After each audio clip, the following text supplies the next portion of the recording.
Tokenomics, singkatan dari token economics kawan-kawan ya.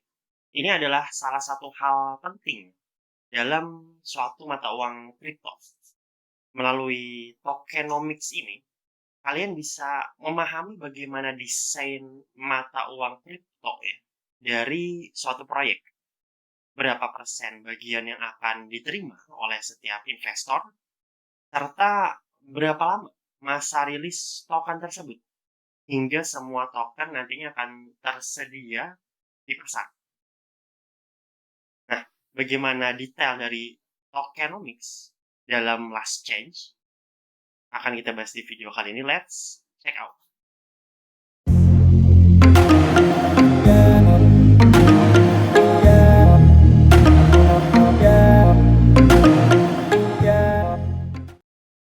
Last Change sebagai platform lelang kripto pertama di dunia blockchain juga memiliki token native-nya sendiri yang bernama LCT.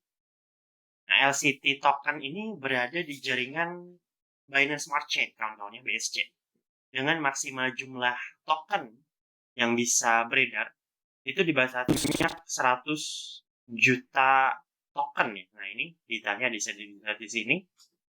Nah, model seperti ini mirip ya dengan desain dari Bitcoin yang hanya membatasi jumlah tokennya sebanyak 21 juta token di sini.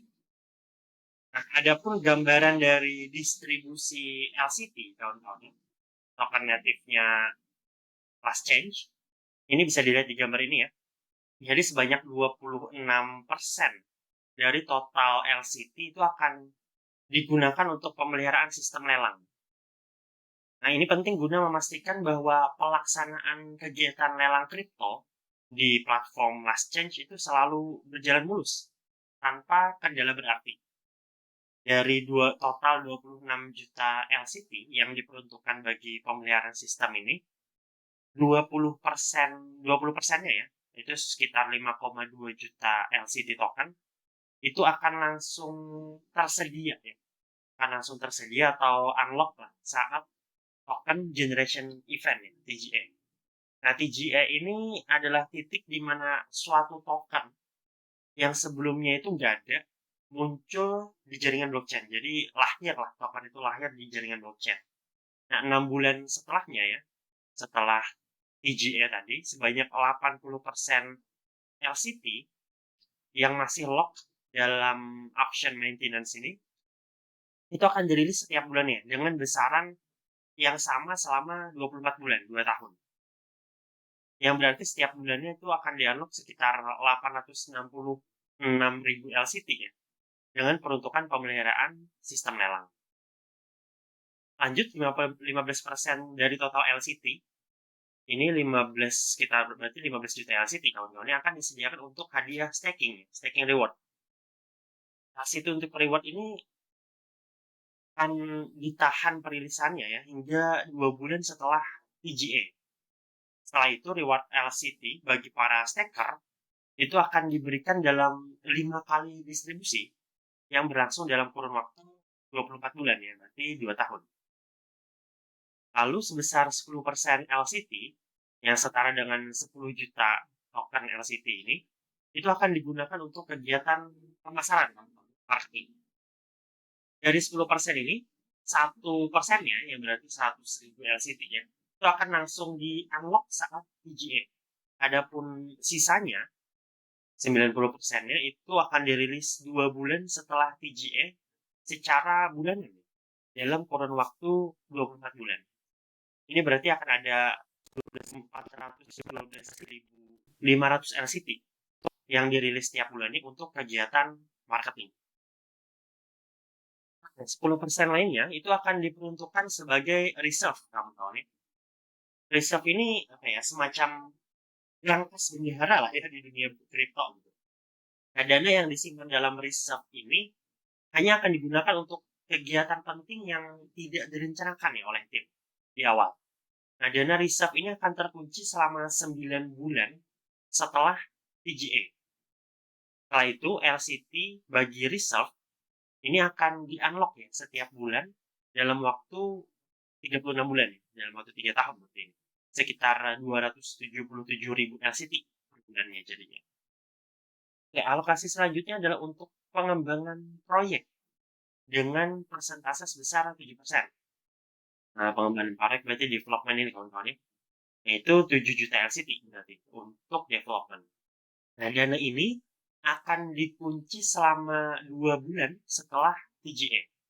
Begitu masa 2 bulan ini berlalu, itu 7 juta LCT bagi pengembangan proyek ini akan dirilis tiap bulan dalam waktu 24 bulan.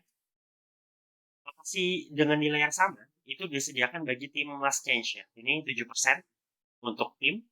Nah, sebanyak 7 juta LCT yang merupakan insentif bagi tim, itu akan terkunci selama 6 bulan. Setelahnya, token bagi tim itu akan dirilis setiap bulan dalam kurun waktu 24 bulan, yang berarti akan terdapat sekitar 290 ribuan LCT lah ya bulannya. Lanjut, 6,5% dari total LCT itu akan diberikan untuk proyek kemitraan strategis. Ini ya, untuk strategic partnership nih, 6,5%. Dengan masa kunci 6 bulan setelah TGA. Dan rilis bulanannya selama 12 bulan. 3% lainnya ini, itu disediakan bagi likuiditas ya. Untuk liquidity yang langsung tersedia seluruhnya setelah TGA. Walaupun 2% sisanya, 2% lainnya ini ya, 2% lainnya itu diperuntukkan bagi para ambasador last change kawan-kawan ya. Orang-orang yang ambasador ini orang-orang yang ikut membantu menyebarluaskan informasi mengenai proyek last change ini ke masyarakat luas.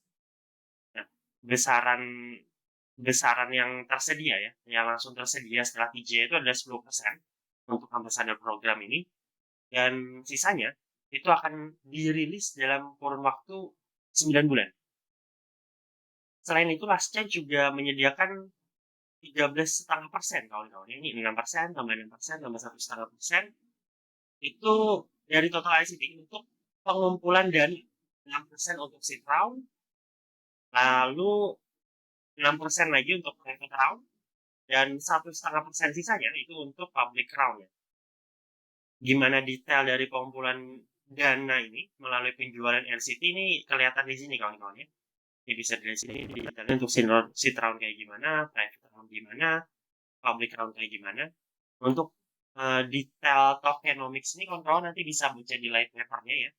Nanti aku kasih linknya juga di deskripsi di bawah. Oke, mungkin itu dulu kawan-kawan ya terkait dengan tokenomics dari last change. Kalau kawan-kawan suka video ini silahkan like ya. Dislike kalau nggak suka, komen. Kalau kawan-kawan punya pendapat atau pertanyaan ya mengenai tokenomics dari last change. Sampai jumpa lagi di video berikutnya.